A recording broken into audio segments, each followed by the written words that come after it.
Wenatchee, Washington. The day is 11/26/2022 with Philip Mead.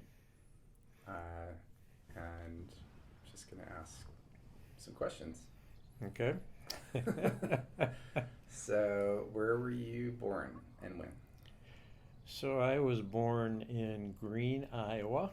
That's kind of in north central Iowa, in a town of about 900. And my parents lived on a farm. They were farmers. And my first 2 years of schooling, I went to a one-room schoolhouse. And we used to, I think the school was probably maybe a mile from the farmhouse, and we would walk there rather than being escorted by somebody, a worried parent in a car. So if it was snowing, would you walk still? Yeah, we'd walk. Now if it's really snowing, then they might not have school. And we used to, the ditch would get water in it when it warmed up, and we used to jump in the water. And we'd get home soaked, and my mom would have to have them dried out on a clothesline. That was just the way it was. It was fun.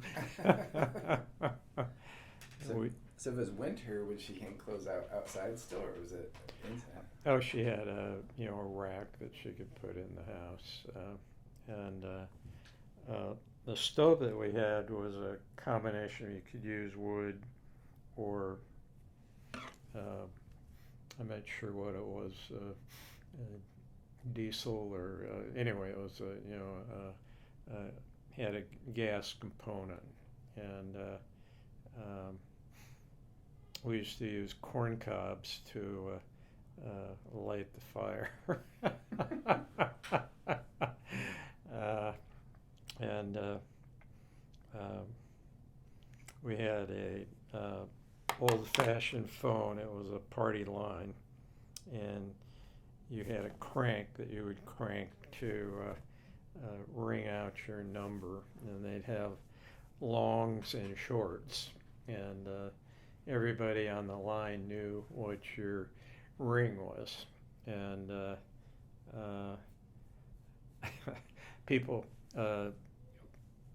some people would listen to the conversations.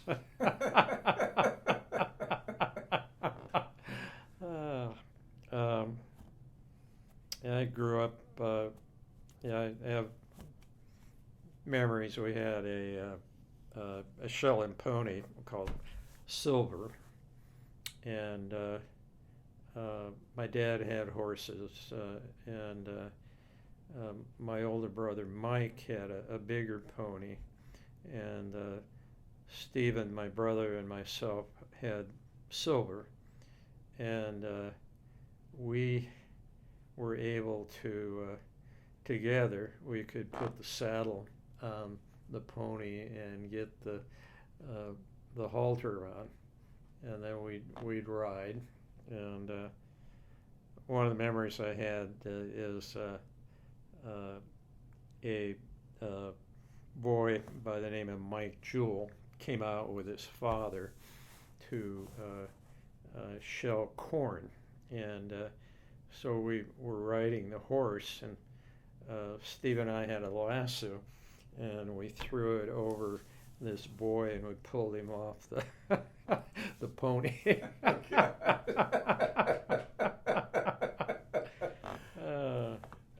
never heard that story. And we were, we kind of had free range. So one of the stories is that my mom couldn't find me, and they looked all over, and there was a ladder that went up into a oat bin, and for some reason I had climbed up the ladder and was sleeping in the oats, and those things just wouldn't happen these days. And I can remember we had rats around the farm, which that was just normal. And my dad had a .22 rifle with birdshot in it, and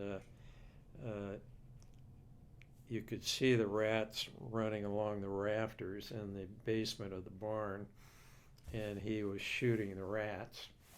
And Steve and I would grab the tails of the rats and take them out of the barn, and I think we could carry 2 rats in each hand, and we'd walk out with the rats.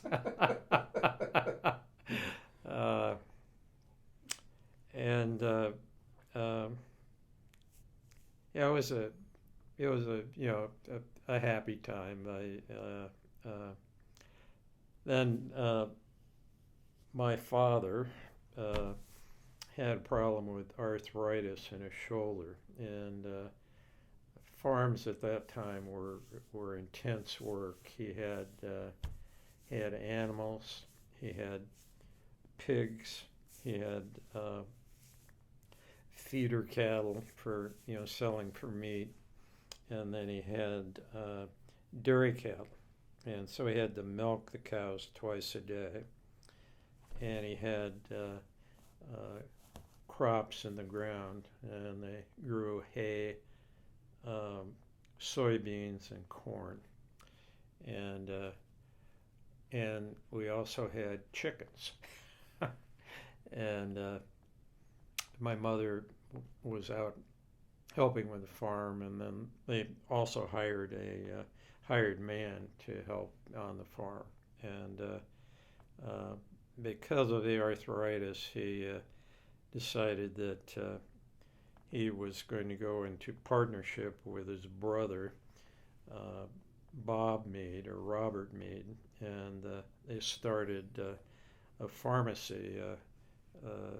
My Uncle Bob was a pharmacist, and so they moved off the farm, and we moved into the town of Greene, and we lived on a acreage, and we raised cattle. We'd sell them, and we saved the money, and that was part of how we paid our tuition to go to college. And we had horses, and we had a river that ran through the town of Greene called Shell Rock, and we would spend many of our days in the summer swimming or fishing in the Shell Rock, and again, parents weren't worried. We'd just go out, and of course we'd had swimming lessons, so they knew we could swim.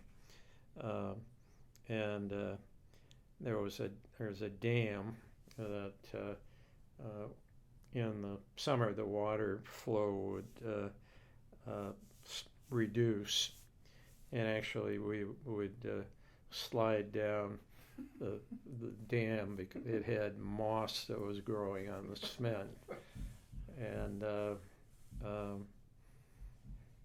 we were sort of turned loose. We had these horses, and we would ride around the countryside. And one of the adventures I remember is that we went down the Shell Rock River, and we'd go in the water, and the horses would swim in some of the holes, and we're riding them, and again we were out on our own.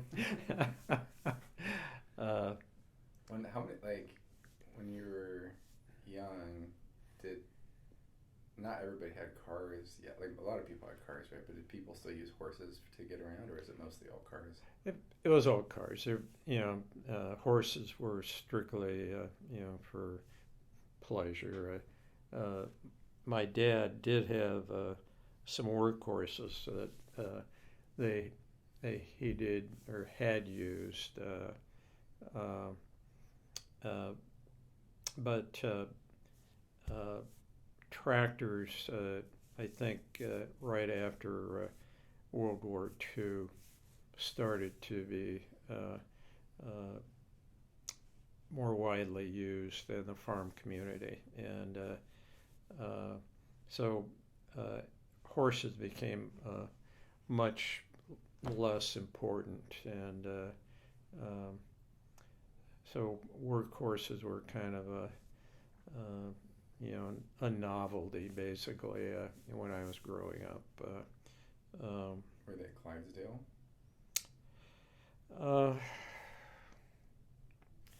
No, I've forgotten. There were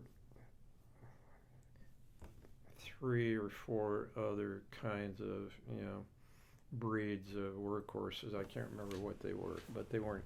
But they were big animals, and I remember he had all the his harness stuff, and it's quite involved to get them ready to go. But I'm not sure if he used them for making hay. They had in those days they had a sickle that they could cut probably an 8-foot swath of hay. They just run the sickle up and cut the hay down, and he may have used that to. The horses may have drawn that. 10:20 a.m.